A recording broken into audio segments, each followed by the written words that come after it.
high-tech oils. Available from Auto One, Sprint Auto Parts and all leading independent auto stores.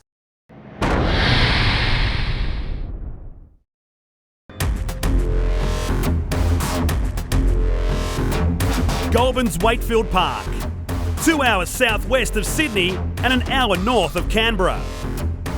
The tight, twisty nature of this circuit brings with it lots of action-packed racing, and that's what the riders in categories supporting the Swan Insurance Australasian Superbike Championship enjoy the most.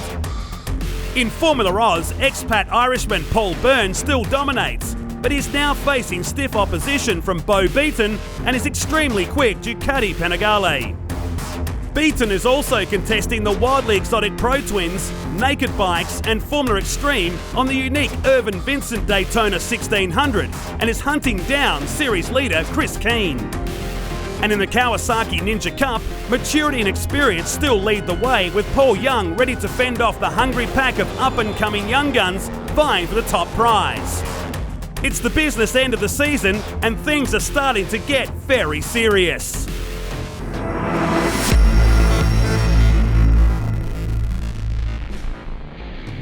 Welcome along to beautiful sunny Wakefield Park in the middle of the Merino district in New South Wales, right adjacent to Goulburn. It's been a great weekend so far, a little overcast and wet yesterday. Today's conditions though, with Phil Harlan joining me in the commentary for this, the first of 3 Formula Oz races. What excitement we have planned for us here at Wakefield Park today. Yeah, 21 degrees, perfect temperature for racing motorcycles, and Paul Byrne has got a perfect lead in the championship. 271.5 points over Ben Henry on 189. Ben Henry not here this weekend, Lance. No, he's away with family duties, shall we say, as we take the opportunity to look at the highlights of race number 1. And unfortunately there, a bit of biff and barge between a couple of the riders, Damien Sutton and Jason Ivkovic. They were swapping paint nice and early in this one. A good start for Simon Galloway. A fairly poor start, though, for Brad Swallow on the 23. Yeah, but still only in the infancy of his big bike career, getting a lot of use this weekend out of both his Kawasaki's, the ZX6 and the ZX10. But he was involved in a very heated battle here with one of the most experienced men in the paddock, our championship leader as well, Paul Byrne, also in that battle with Damien Sutton and Brad Swallow. Well, Paul Byrne came from 14th on the grid to be able to be battling it up to the front already on the early stages, getting up into second place. And it wasn't that long before at the top of Kawasaki Hill, he had the opportunity to really challenge hard to Simon Galloway. Yeah, Simon Galloway debuting his brand new Yamaha YZF R1 this morning and had a great weekend on it so far. As he comes down the hill now, Paul Byrne is all over the back of him, and also coming fast through the field was Bo Beaton, who also started a long way back on the grid, courtesy of not bringing the race's edge performance 11.99 out yesterday in those diabolical conditions. Well, as we've seen many times throughout the championship in 2015, it wasn't long before Paul Byrne on the Lockie Thomas Racing Honda 999 Group Purgelec Proprietary Limited Honda CBR had a very commanding lead. His style, his grace and his dexterity took he and his team to a comprehensive victory. Yeah, great win by Paul Byrne, but also very fast laps for Bo Beaton, who set the fastest lap of the race, and also Mitch Painter, who finished in 4th place. So watch out for those 3 riders in the next race. So it is on to race number 2 for this ever-popular Race Tech Formula Oz category. And being a progressive grid, the further up you finish, the faster you will start in the next race. Paul Byrne, Bo Beaton, Simon Galloway and Mitch Painter therefore share the front row of the grid. Yeah, Brad Swallow, good performance from him on board his ZX10. He'll start from position number 5 with Scott McGregor, Jason Ivkovic and Paul Dutton, another one debuting a brand new R1 this weekend. There are a total of 19 riders in the field and a fairly even start for 1st, 2nd and 4th, but yet again Simon Galloway there having problems getting off the line. Brad Swallow on the tap out entry is making up a lot of lost ground as well. Well, he's checked out of the start line. He's got a great drive up the hill. He's right behind Simon Galloway. It looks like as Bo Beaton leads them. Mitch Painter's got a good start on board the ZX10. He's in 2nd place. Paul Byrne the next one. Then it's that great battle that involves the reigning Pro Twin champion Simon Galloway. And there's still plenty of battles locking horns further through the field as they stream out of Kawasaki and down through into the bottom section, the fish hook in the middle known as Bell Helmet's Corner. Yeah, look at the lead that Bo Beaton's got already in only half a lap, Lance. He showed that potential of the lap times in that first race after he got through the big pack, having to start all the way back in the grid. But he's got his head down on the Racer's Edge Panigale 11.99, a different bike to the one that Craig McMartin's riding in the Pro Twins this weekend. Craig's got the new 12.99, but Bo Beaton is feeling very, very comfortable on that bike and in this class on the Pirelli tyres as well. Reece Belling on the 61, coming up the inside of Gavin Moody at the end of Dunlop, doing a great job on board with him now. Currently in 10th place as he streams down the Swan Insurance main straight and gets overtaken, losing one more place. Yeah, down into this very, very tricky corner now. That's all important to get the drive up the top of the hill. Looks like these two have got pretty good drive. They're sitting in second place, but Brad Swallow is closing in quickly from behind, Lance. Hasn't he been a star this weekend? He's been off the track a couple of times in the wet yesterday, but he also showed a lot of speed and a lot of confidence in the setup of both the ZX10 and ZX6. Mitch Painter making a minor error there, and no lost ground from Brad Swallow on board with him. Down into Bell Helmets, up in front. You can see the style of the championship leader. It is Paul Byrne, but way out in front at the moment, Bo Beaton on the Racer's Edge Performance. Craig McMartin racing North Coast V-Twins. Ducati Panigale. What a big question. I think that's Paul Dutton on his brand new R1. That bike looked absolutely beautiful at the start of today, not so much now. Well, the good news is he's up and okay. He has a look at the bike, and of course he's very disappointed in that. But the most important thing is he's standing upright looking dejected.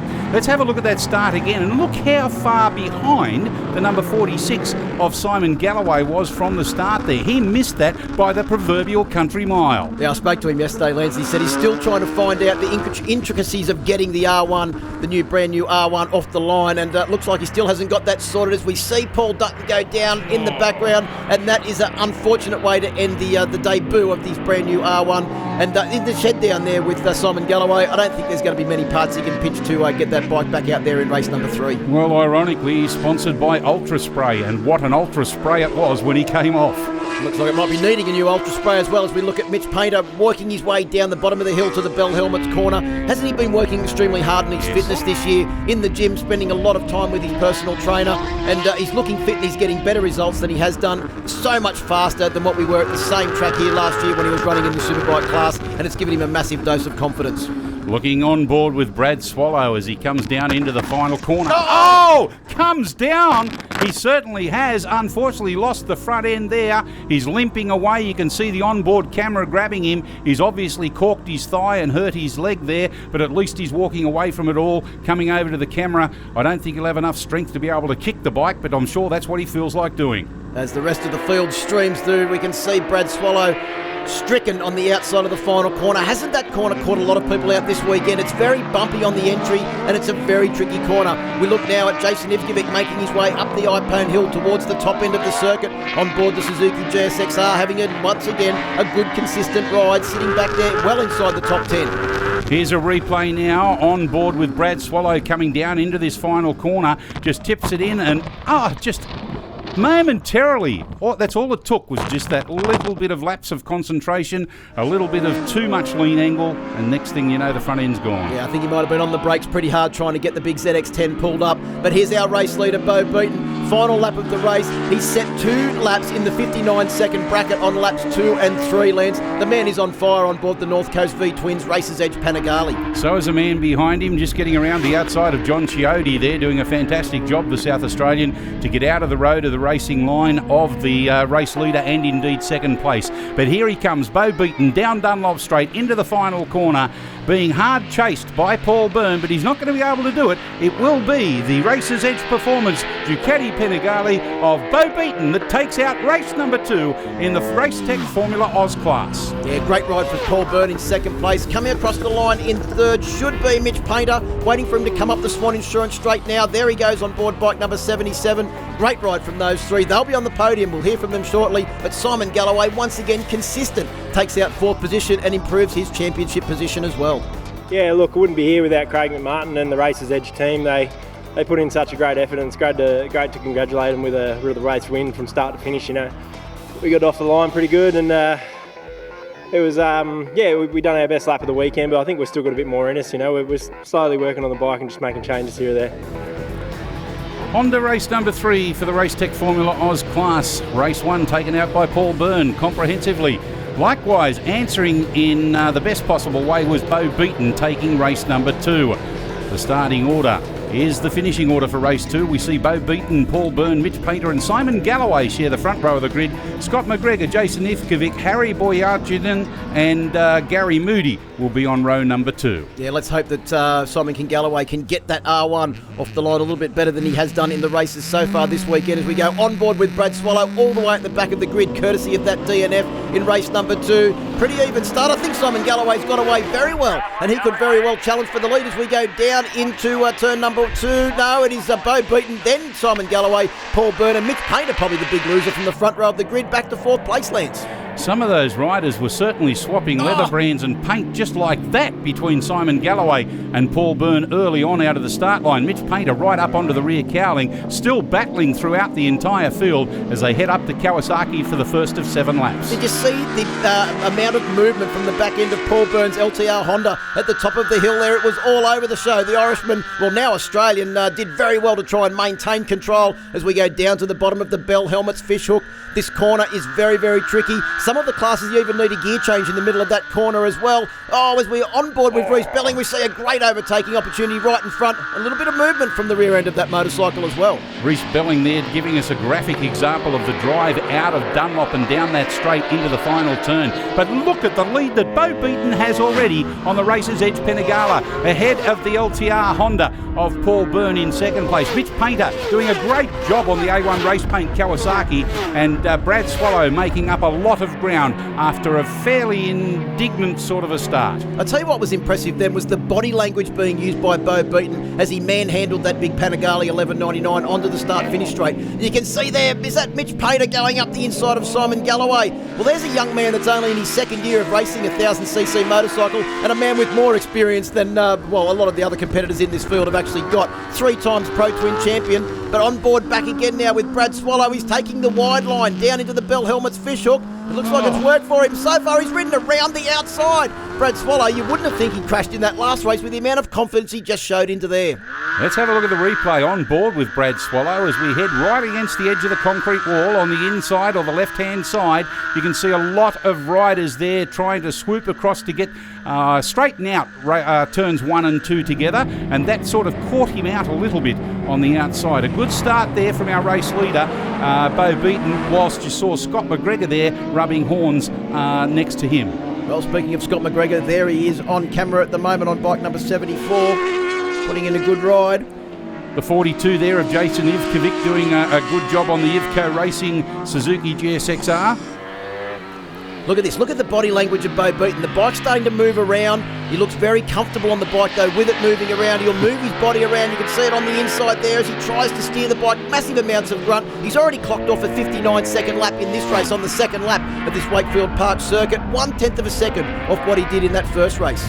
I chuckled to myself because the bike is moving around as much as his body, or is it the body moving around as much as his bike? He certainly seems to be very well tuned with it, so much so he has the length of the straight here at Wakefield Park lead over this battle between the 77 of Mitch Painter and the 52 of Paul Byrne. Yeah, well, the team suspension technician Steve Mudford not here with them this weekend from Race Dynamics, busy at his workshop in Melbourne, so the crew chief of the team, Mark Doc Downey, and also the team manager, Greg Marr, working very hard, as are these pair. Look at the battle between Simon Galloway on 46 and also Brad Swallow on 23. 2 numbers that have been made famous by people in racing. Of course, 23, Doug Poland, and 46, well, who else but Valentino Rossi. As they come out of the Bell Helmets left-hander, double left-hander, into the right-hander that leads onto the back spectator Dunlop straight. You can see this battle thrilling the crowd here at Wakefield Park for 2nd and 3rd. Out of the saddle comes Mitch Painter. He's trying so hard to get the upper hand on Paul Byrne, and he's got the draft up the inside. Will he be able to continue on with it down into turn number 1 and 2? The answer to that is no, as they now head up Iphone towards Kawasaki. Yeah, the all-important drive out of that bottom corner. Looks like Mitch Painter has got the drive. Excellent work there from the C grader. Now tips into the Iphone corner at the top of the hill, just ahead of our championship leader, Paul Byrne. I reckon Paul Byrne might have just backed it off a fraction. He knows he's got a massive lead in the championship. The only thing that can really hurt him now, Lance, is a DNF. Well, let's not put the Murray Walker mocker, or shall we say the Phil Harlem mocker, on him as he heads down the hill Brad Swallow tries that outside line again, right up onto the rear of the 46 there. The newly mounted Yamaha rider. I say that because he's been Kawasaki before this, and prior to that for many years on board the KTM was Simon Galloway. So he's certainly taking his time in getting used to this YZF. Well, you can see though, Brad Swallow's very good on the brakes, but the man from Cessnock, Simon Galloway, was just a fraction better. You can see how deep he's getting into the corner on that brand new R1, working every time to try and make the bike set up a little bit better. But we're on the final lap now, only 2.2 kilometres to go. Where's our race leader? He's all the way at the top of the hill going through Ipoh. He has. He's already up into Kawasaki. This is Brad Swallow chasing down Simon Galloway round the outside. Almost touches the fairing with him. Gets the drive up into Kawasaki and catapults himself 2 or 3 bike lengths in front. Great ride there from Brad Swallow. I'll tell you what, he's not finished yet, Lance. He's got his eyes firmly set now onto the back end of Paul Byrne's LTR Honda as they come down towards the bottom of the hill at Belhelmas. Look how much distance he's put between himself and Simon Galloway as our race leader with an over 7.5 second lead makes his way through the final corner, but that battle now is finally for positions 2, 3 and 4. Look at that, as casual as you like, and a big wheel stand to celebrate for the number 86, Bo Beaton on the Racer's Edge Performance, Craig McMartin Racing, North Coast V-Twin. Look at Brad Swallow. He's managed to get the upper hand there of Paul Byrne, or has he? It went right down to the wire. Mitch Painter gets second, Brad Swallow in third place, followed through by Paul Byrne by the narrowest of margins. The Racer's Edge Performance team and Craig McMartin and all the guys there at North Coast V-Twins have worked tirelessly all weekend to get the bike better and better and get a better feeling for me, and just keeps getting better and better. The Pirelli tyres are working fantastic with the new 1199R Panigale, and can't be happier. With only 2 rounds remaining, Paul Byrne still has a stranglehold lead with 336.5 points ahead of Simon Galloway in this year's Racetech Formula Oz Championship. Third place, Mitch Painter, coming on very strongly. Don't go too far away, folks. On the other side of this, all the action and excitement of the FX300 Ninja Cup.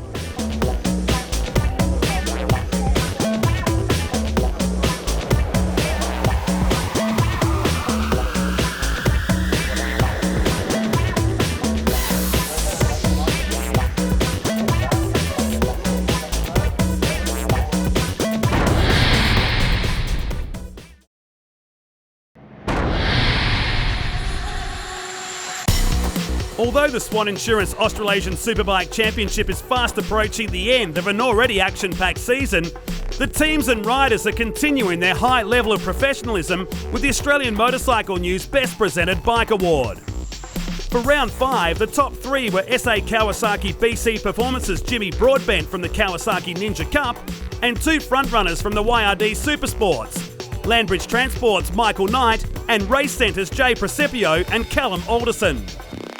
Once again, the judges found it hard to pick which was the best presented, and in the end, the Race Centre team took home the prestigious award. This year I've come together with Jay and the Race Centre team, and it's really awesome to have a good backing, and something like this shows that we give our sponsors recognition for what they do for us, and Jay's an awesome rider, and we're really pulling forward as a team this year, and it's really good.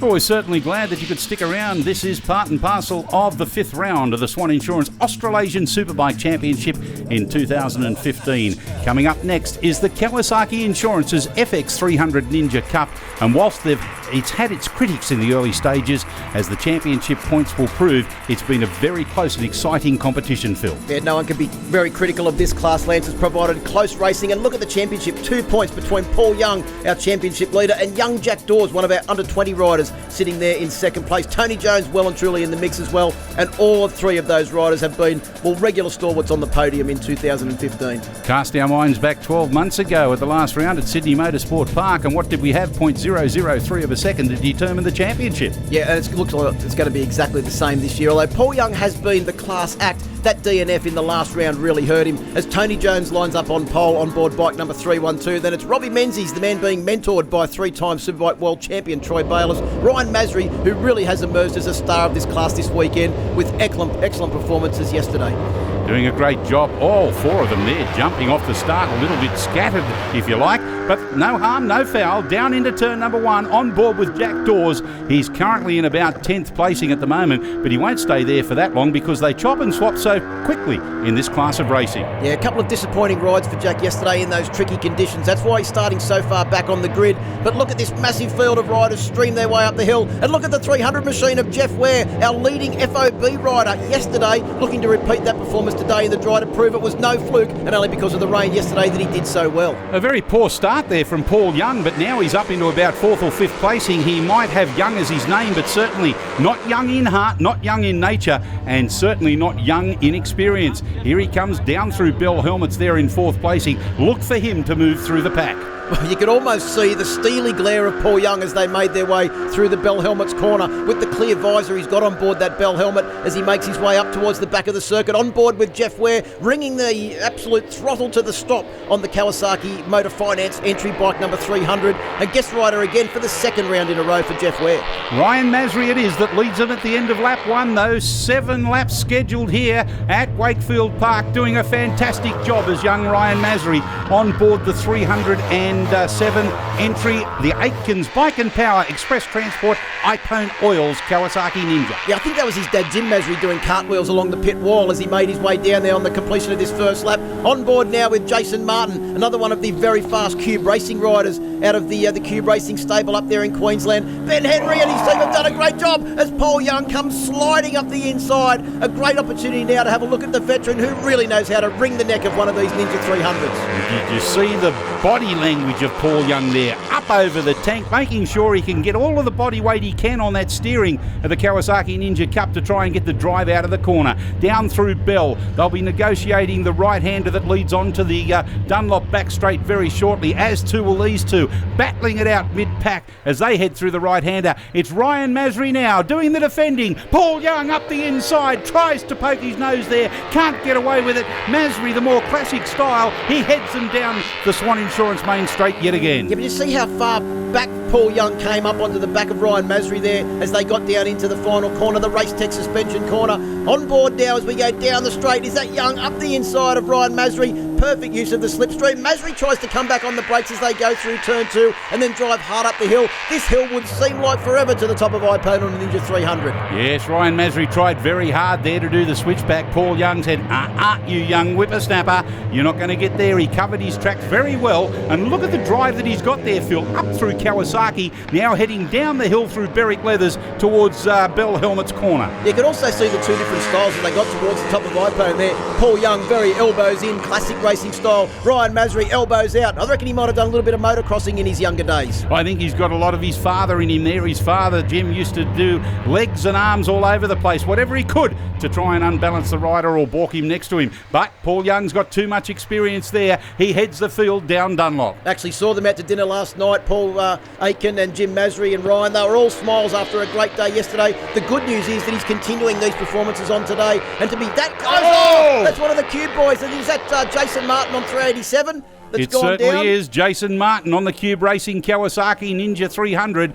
Bad luck for him. Again, a classic front-end lose. He's up, he's okay, and he's going to get back into it. Well, the robustness of the Ninja 300s mean they can have a little bit of a tip over like that and then get going again. As he's going to do, he realises it's all about points, Lance. He needs points in the championship. Yeah, talking about points, he nearly got pointed back off the tracker there again. He needs to be very careful. Here is a replay of that manoeuvre of Paul Young. There's the switchback tried by Ryan Masri, couldn't do it. Young squared the corner off nicely, kissed the apex on the inside. Now on board with Martin, I believe, as we come down into that final corner. And again, it's actually a back-end lose by the looks of that. Just tried to get the power on, slipped it sideways, down he went, but he's up and A-OK. Yeah, I was just looking, is that one of the Kellen Kawasaki? Is that Ben White a long way back in the field as well? It looked like on bike number 308.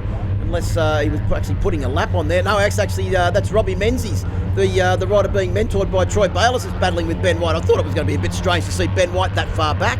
Roberto Robintino, as he's nicknamed from Troy Bayliss, and the constabulary that's there on the Gold Coast watching his efforts, of course, being mentored by the great Troy Bayliss, is that young man. Well, on board now with Jack Dawes, second in the championship, Lance, as they come down towards the final corners. This is a corner that's very, very tricky on board a Ninja 300. You've got to weigh up the corner speed. You've also got to weigh up the drive to get out onto the start-finish straight. Opportunity now to use the slipstream. Is that Jeff Ware? He's going to create a pretty mighty slipstream. No, it's one of the BC Performance SA Motorcycles machines. Great efforts there. You can see how important it is to be able to get the slipstream. In the meantime, back to the front of the pack. Paul Young has not got it all his own way, I've got to say. I'm really impressed with the way that young Ryan Masri has come on very strongly this year, and his efforts here this weekend have certainly been, I guess, a good compliment to the way the team have been nurturing him throughout 2015. Yeah, it's been a real watershed weekend for young Ryan, and I reckon we'll see performances like this for the rest of the season now that he knows he can go as fast as our race leader. And it's a pretty handy benchmark to be comparing yourself to, as well as we look at now at the battle for third and fourth place between Ben White on board the Kellen Kawasaki, back to our race lead. But you can see they've really dropped off those riders behind who are involved in that two-bike battle for third and fourth place and the last chance to get up onto the podium. Final lap now, only the straight to go. Ryan Masri's going to score another great result, but Paul Young, well, look at him up onto the ducktail. He hasn't given up yet, takes the victory in race number 1. And Ben White, the Victorian, getting the upper hand of Roberto Robertini, or better known as Robbie Menzies from Queensland. He takes fourth place. Tony Jones, Hunter Ford, Samuel Condon, Jack Dawes, Jimmy Broadbent and Shane Yockett round up the top 10. I had a few moments there. The track's still pretty slippery, I think, since after yesterday. Not as slippery as yesterday, mind, but good way to start the day, and hadn't had a good weekend so far. So let's hope today goes a little bit better than it has. As with all one-make racing series of any discipline, the one key topic that teams dread to hear is parity. Making sure that every entry is of the same technical specification with the same amount of horsepower to ensure every competitor is on an even playing field is always fraught with danger. In the Kawasaki Ninja Cup, parity is obtained by the use of a dynamometer at each round, ensuring that each competitor's machine is technically same across the board. Well, the dynamometer here is it's a tool we use to measure the rear wheel horsepower, and the 300's being small capacity, a small increase can be a big advantage on the track. So we're trying to ensure parity by measuring the bikes, checking the upper RPM limit and the horsepower figures, which you can lay one bike to another over the top of each other and check how they're all comparing to each other, and if we see any anomalies there, then we go further and we have a look inside the engines and see what we can find. And for the most part, it's been very good. Everyone's been playing by the rules and keeping it an even playing field.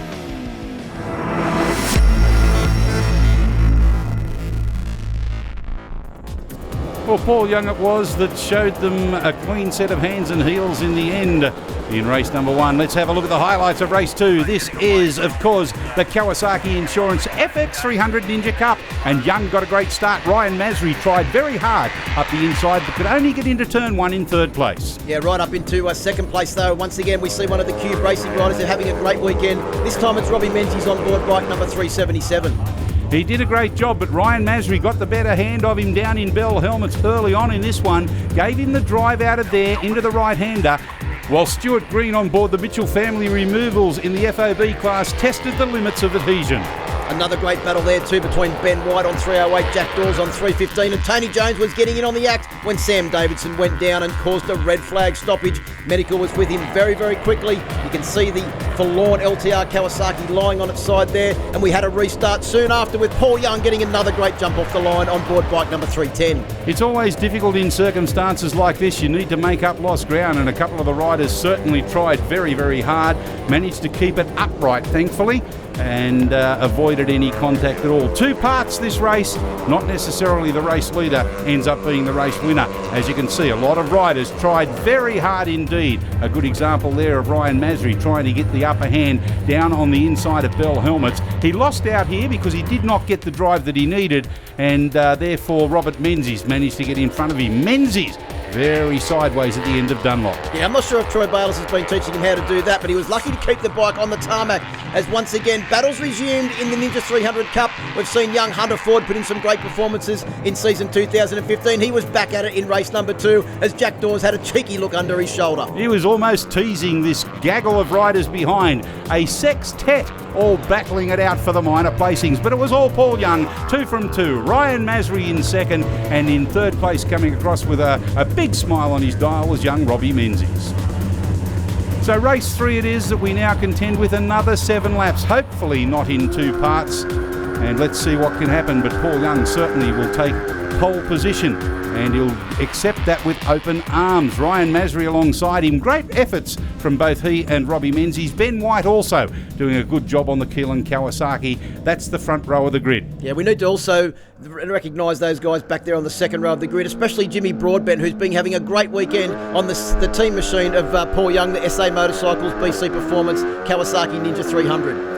On board with Jeff Ware this time as we take to race number 3 in this Kawasaki Insurance's FX300 Ninja Cup, through the right-hander and up the iPone hill for the first of 7 times. And look at the lead that Paul Young's got already. Yes, I think they'll be checking out, make sure that Paul Young hasn't got some assistance. I'll tell you what, he's got assistance. It's called age and experience, as all of these young fellas, elbows out, battle well and truly towards the top of the iPone hill.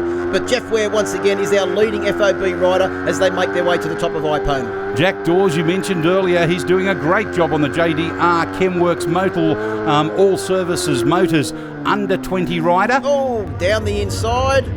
Run a little bit wide. I think that may have been Ben White on the Kellen Kawasaki, Lance. 3 wide down through Bell Helmets. Has anybody told them they're not supposed to do that? Well, as we said, they're young. They can't count all that well. They haven't got their computers, their eye gadgets or whatever they are out there in the field at the moment. But Jack Dawes just leads this battle at the moment on board bike 315. He's sitting second in the championship coming into this round. But Ryan Masri's been having the weekend of his career so far here at Wakefield Park. Looks like he's got ants in his pants when he comes down the end of that straight. The way that he bounces around on the rear seat trying to get the traction best that he possibly can, get his gear changes correctly, etc. Look at this side by side. Definitely rubbing fairings that time. Yeah, that was a quality act there from Jack Dawes to maintain his position, get the bike sideways and stay on the racing line as here comes Robbie Menzies up to the top of the hill, trying to get round the inside. He's going to be on the outside of Ryan Masri now. By the time Ryan gets his elbows out, there'll be nowhere for Robbie Menzies to go. And here comes Ben White on board the Kellen Kawasaki, well and truly in on the act as well. Yeah, Ben White's a man that's got it all ahead of him there. One mistake from any one or all 3 of these riders, and that will catapult him up into a podium position. Ryan Masri down the inside of Jack Dawes. Oh, gets it all locked up. Balks Dawes. There goes up the inside. I think you'll find Ben White right behind them, trying very hard. Well, Ryan Masri's front wheel was off the ground there as he tried to get the bike turned into the corner. That's outrageous stuff, but typically what we've come to expect from the Kawasaki Insurance Ninja 300 Cup. I'll tell you what, Lance, these 4 want to get their act together because closing in fast from behind is a man that doesn't mind bashing fairings. Hunter Ford on board bike number 370. Jason Martin is in with a chance as well on the Cube Racing Kawasaki. We're heading down the Swan Insurance main straight. He slipstreams up the inside, gets the line down into turn number 1, and not for long though, swooping around the outside, he takes it back up again. In the meantime, here's this quartet. Make it 5, make it 6. Hell, it might as well be the whole entire field. Here's a bit of a replay of some of the action down through Bell Helmets corner. Yeah, look at the battle there. It's just unbelievable how close these bikes can get and how many they can fit across the track. As we see Jack Dawes just leading this group of riders that have literally been at it for the entire race distance. Robbie Menzies also in there as well. Ryan Masri, you can see him there, like I said before, got to answer his pants, backside up onto the ducktail to try and get maximum amount of slipstreaming effect. As we go on board now with Jason Martin on board the Cube Racing machine. Out onto the start-finish straight, he'll try and slipstream Tony Jones on board bike number 312, the black and white bike in front. These guys never cease to amaze me. They may not be high on horsepower, but they're certainly up there with the best of them in excitement and certainly a desire to get across the line ahead of their mates. Yeah, Hunter Ford slowly starting to make his way forward as well. There he is on board bike number 370, making his way up onto the back of Jack Dawes' 315 machine as they get towards the top of the iPone hill and then come down through the Kawasaki. That brings them down to the bottom of this hill now, the very tricky section that's caught a lot of people out this weekend, Lance.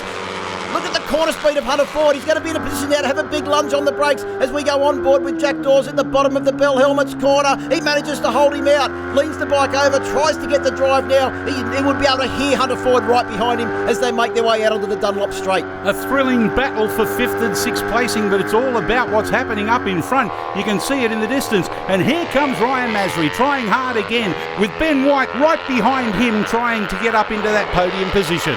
Yeah, out onto the Swan Insurance Straight. Paul Young got his head down. He's leading these guys a bit of a merry chase at the moment. He's got a couple of second lead over Robbie Menzies, who's in second place. That battle between third and fourth place at the moment is a real banger as we go back to the final corner. Some fantastic slow motion action. You can see those bikes. They almost look like they've got a hinge in the middle of them. They're being ridden that hard, Lance. Jack Dawes doing a great job to be able to even keep it on the black stuff, and trying to get up the inside of him there was Ben White on the Keelan Kawasaki number 308. Oh, look at Paul Young. He really is a masterclass on how to ride a Ninja 300. But the young men are having a good battle at the moment. All of these guys in the under-20s class. Oh, looks like someone's gone down there on the other side of the circuit. Dust clouds and people standing next to the circuit. But not these three. They are hard at it as they make their way round now and out onto the Dunlop Straight. It is the final lap through the right-hander down the Dunlop back straight. It is all Paul Young. He's going to get the three-peat here this weekend. Look at this battle for second, third and fourth place. It's not over bar the shouting yet. Out of the final turn, down the Swan Insurance Main Straight. Young will take the checkered flag. Who's it going to be in second? Looks like Ryan Masri's trying hard. Will he get the drive up the inside? He won't get the drive up the inside. In fact, Menzies gets second place. White in third. Masri has to settle for fourth. Yeah, Hunter Ford finished in fifth. Jason Martin in sixth. Robbie Menzies' teammate. And Sam Condon in his first national level race meeting took seventh. We got to the end of the day in one piece, so that's brilliant. You know. And I've got to say, I wouldn't be here if it wasn't for the team, BC Performance, SA Motorcycles, those two guys over there, Kelvin and Cam, my Spanner man on the 300. Well, as promised, excitement plus. Paul Young, after 5 rounds, leads with 268 points ahead of Ryan Masri. Jack Dawes, Hunter Ford, Tony Jones and Ben White rounding up the top 6. Don't go too far away, because on the other side of this break, all the action of the Australian motorcycle news, Pro Twins, Naked Bikes and Formula Extreme C&D graders.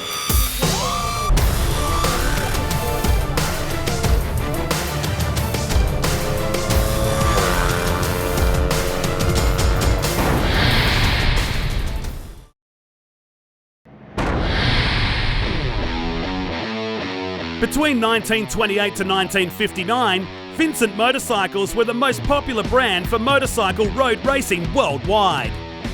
The brand's iconic 1948 Black Shadow was at the time the world's fastest production motorcycle. Today, the brand's legacy lives on thanks to Hallam-based KH Equipment and their Irving Vincent Daytona 1600, ridden by Bo Beaton.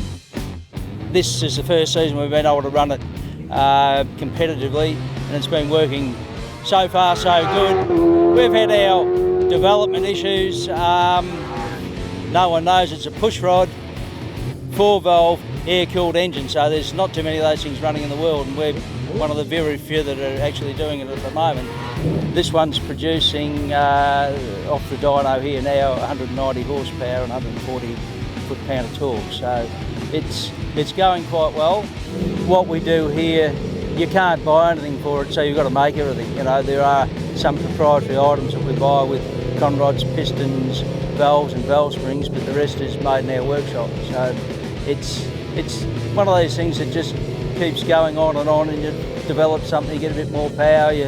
We're chasing valve train reliability at this point in time, so we've, from Queensland to this weekend, that we've tamed the valve train down, so it's got softer cams than what we run a few weeks ago. So it's ongoing, and it never stops.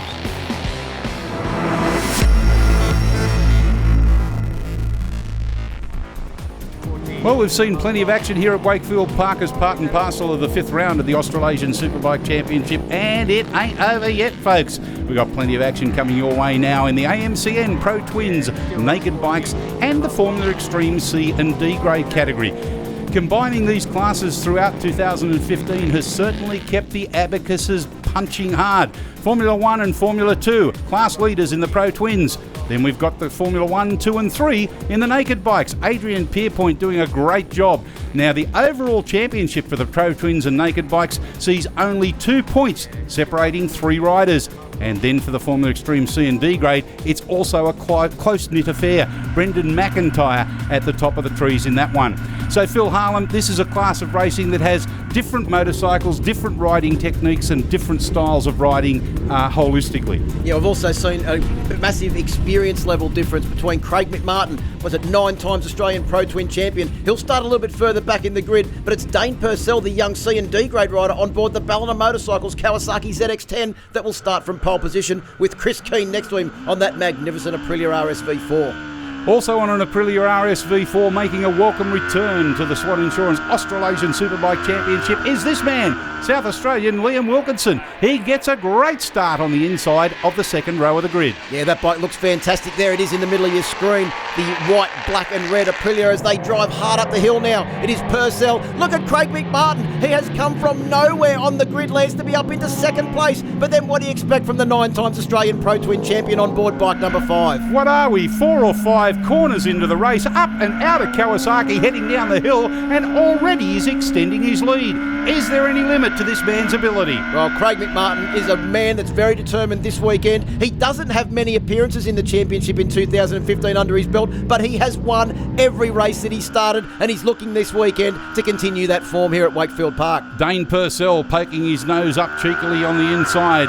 Back on board the Protector Paint entry of Liam Wilkinson down the end of Dunlop. He's trying very hard to get up the inside. Can't do that. Look at them. They're 4 wide down into the final corner. Did you see the corner entry speed of Bo Beaton on board the bespoke Irving Vincent as Richard Moricini gets the front wheel in the air as they come out onto the straight? But here comes the thundering Vincent. It's got a brand new specification here this weekend as Wilkinson goes up the inside of Jason Martin, who's just up off the Ninja 300 and back on board to the fire-breathing ZX10. A great looking battle here for the minor placings, but it's all about Craig McMartin. Look at the lead that he's got already. We can't even see him. Then the battle coming back through there. Dane Purcell, Michael Witchard, Ben O'Connor, Adrian Pierpoint, all doing a fantastic job mid-pack. And if you're wondering why Craig McMartin and Bo Beaton on those 2 magnificent motorcycles started so far back on the grid, it is based on the times and positions from yesterday. They didn't bring the bikes out in the diabolical conditions yesterday. Perfect day for racing today, and Craig McMartin is on fire, as you can see, going up the inside of Purcell at the top of the hill. And that was pretty much the last anyone saw of him on the Race's Edge Panigale as he disappeared off into the distance. But number 86 doing a fantastic job, Bo Beaton on the Race's Edge Performance. Craig McMartin Racing, KH Equipment Vincent. This bike is sensational. Here he gets to drive around the outside, forces his nose up the inside into Kawasaki. It's all too easy for Bo Beaton. Ken and Barry weren't happy with the performance of the bike at Queensland Raceway, so they went back to the sheds, Lance, and machined up a new set of throttle bodies, as you do. Well, with this bike, most of the parts on there are handmade by the brothers. They're all made in their factory in Hallam in Victoria, and they lovingly craft that motorcycle. It is all Australian made, and as the big sticker on the side of it says, buy Australian made, support Australian made. Well, don't know about Australian made or support Australian made, but these ones in the back of the pack here doing a fantastic job, battling it out. Brendan McIntyre there on the Western Motorcycles, Sydney 7 Friday, Dunlop, Rick Pobjoy Racing Suzuki GSXR. He was certainly forcing the issue down through Bell Helmets and onto Dunlop, and therefore takes up the running in 5th place. Yeah, James Arnold seems to be struggling this weekend on the Little Red Grape machine. As we look at this battle, Bo Beaton on board the Irving Vincent. Look at the corner entry speed as he goes straight up the inside of Jason Martin on board the brand new ZX10 at the top of iPhone.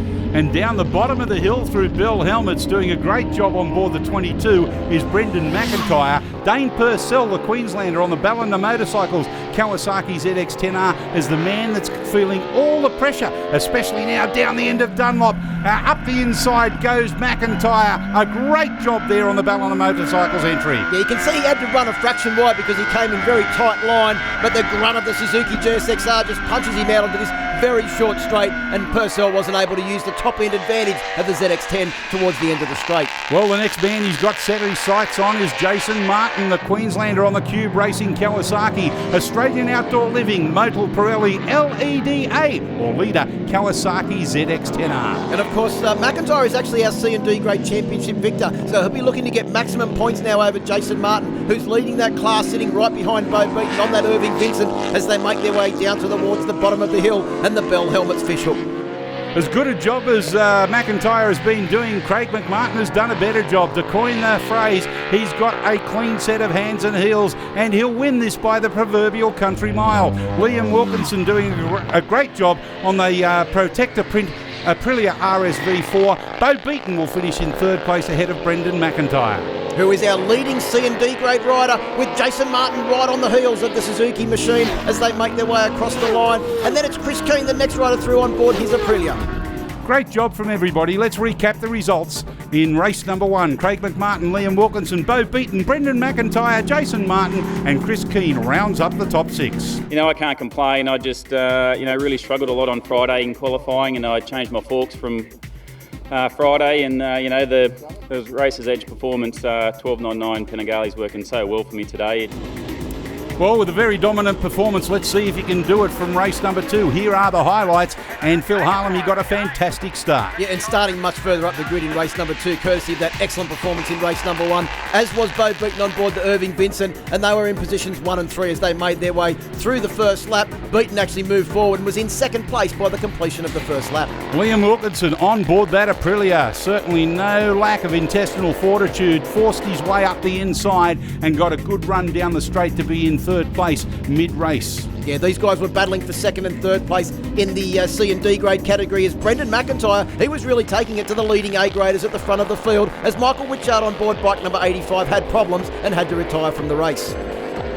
Unfortunately for him, it was a quick exit of the race into the pit entry, and the number 86 still doing a great job was Bo Beaton on board that Racer's Edge Performance Vincent, showing everybody what an old style bike in a modern frame and modern livery and modern manufacturing can look like and how well it performs. Yeah, and almost a second faster per lap in this race than what he was in the first one as they came across the line. He was in a very tight battle with Liam Wilkinson on board the 170, 180 horsepower Aprilia RSV4. New technology versus, somewhat older technology put together with some Australian ingenuity.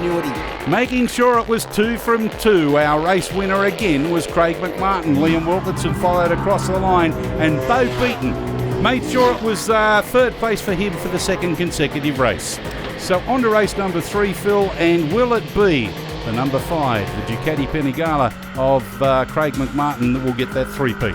Yeah, we saw him win the first and second race, but the second race victory was by a much reduced margin, only 2.7 seconds as opposed to the 9 in the first race. He will start from pole position, but he'll have Liam Wilkinson, Bo Beaton and Brendan McIntyre joining him on the front row of the grid. There are so many different classes or categories in this one. We have 3 in the Pro Twins in terms of Formula 1, 2 and 3. 3 of them in the naked bikes as well. C grade and D grade in the Formula Extreme category. 8 different classes, and look at that McIntyre, the C grader, trying to get up the inside in turn number 1. Yeah, no surprise to see Brendan McIntyre on board bike number 22 be up there so quickly from the start. He's been getting lightning starts on board that GSX-R 1000 all year. No surprise to see it happen here again at Wakefield Park. Well, he's certainly been the dominant force in the Formula Extreme C and D grade this weekend as part and parcel of round 5 of the Swan Insurance Australasian Superbike Championship. And another circuit that's not dissimilar to this as we're looking on board at the great action down the inside of these riders. Some of them really do take remarkable lines through bell helmets. Then they lose out again. Excuse me, please. I've got a Vincent. I'm a man on a mission, and my name's Bo Beaton. And how was the corner speed at the bottom of the bell helmets fishhook from bike number 86? Bo Beaton on board that magnificent Irving Vincent. Oh, there's Adrian Pierpoint, our naked bike championship leader at the moment on board his Tuono. He's had a good weekend as well here at Wakefield Park, racking up good consistent points and having good battles back there in the pack with his fellow C&D grade and naked bike riding competitors. A lot of these riders have different racing lines because of the different types of bikes that they have. Some more classic and I guess you could say swooping around the corners. Others tend to square it off and power out, such as the C&D grade riders on their bikes, as on the Formula Extreme category, as opposed to the naked bikes, for example. Yeah, look at the launch off the line there from Jason Martin on board the ZX10 as we go on board at the start of this race. Gets pretty tight down here into turn 2 as they make their way through this corner and then drive hard up the hill towards Ipone. But once again, it is Craig McMartin on board the Racer's Edge Panigale. Craig McMartin racing North Coast V Twins. the new 12.99 that was only released at the beginning of this year. The bike made its debut at the Eastern Creek round 3 of the championship. But Bo Beaton, in the first race, Lance, he scored a 102 second lap. In the second race, he did a 101. He's looking to go down to a minute lap in this one, improving by 1 second every time they go out on that bike as it continues its development. And I think you'll find that Craig McMartin is actually feeling a little bit of pressure there. Very squirrely under brakes as he headed down Dunlop and into the final corner. Down the Swan Insurance Main Straight, these two front runners have a commanding lead over Liam Wilkinson back there in third place. Well, on the completion of the second lap, Bo Beaton just did a 101.1. He's knocking on the door of a 1 minute lap and the fastest lap round here from the Irving Vincent all weekend, and he's right on the back of his teammate. They're out of the same shed, but they would love nothing more than to beat each other, Craig McMartin and Bo Beaton. In the meantime, we're having a great look here at Liam Wilkinson, a good return to racing after a little bit of a hiatus throughout the middle of the season. Listen to that Irving Vincent as it powers down the hill and into Bell Helmets. Well, it's an interesting story too about Bo Beaton and Craig McMartin, because Craig McMartin is actually more of a mentor to Bo Beaton these days, but this man here from South Australia, he's putting on a great performance in his return to the championship. It's great to see him back, but it's great to see these two teammates having a really good duel at the front at the moment. But look at that Irving Vincent. I could stand there and listen to that bike all day, Lance, and it's also a pleasure to watch. Could actually watch those classic racing lines time and time again. Look at this, out of the final corner as they head towards the Swan Insurance Main Straight. On board there, or looking at the number 61 of Jason Martin, who's been doing a fantastic effort throughout this entire weekend. Yeah, that bike has got so many trick components on it, you'd be standing there for a few hours just to try and list them all as Bo Beaton has a look over his shoulder. I just wanted to stop and have a listen to that bike as it made its way down the hill. There is nothing like the sound of the Irving Vincent on full tilt. How sweet is the sound? He, I think, is in race preservation mode at the moment. On the final lap, he knows he's not going to get Craig McMartin, who's heading down the Dunlop back straight for the final time in the lead. So he just decided to make sure how far in front he was of third place and make sure he gets that Vincent home. Yeah, just looking at our CompuTime timing monitor, Bo Beaton has cracked into the 1 minute with a 1 minute, 0.8 second lap, but Craig McMartin takes the victory from Bo Beaton. Another great ride too from Liam Wilkinson, who takes third, ahead of our leading C&D grade rider, Brendan McIntyre, fourth, Jason Martin in fifth, and Dane Purcell in sixth. Yeah, the Racer's Edge, 12.99 Panigali's working really well. I made a change from the second to the third race then, and it was better, but it took me like a few laps to find my feet I could take a little bit different lines and it was easier to ride. So yeah, and I knew Bo was right there, so at the best of times it's hard to beat Bo, so it was really good. Congratulations to Bo and Liam, they're both riding exceptionally well. And so two are our Formula 1, 2 and 3 leaders, Keane, Maricini and O'Connor. In the Pro Twins, in the naked bikes, it's Pierpoint, Godwin and Cooper in their respective classes.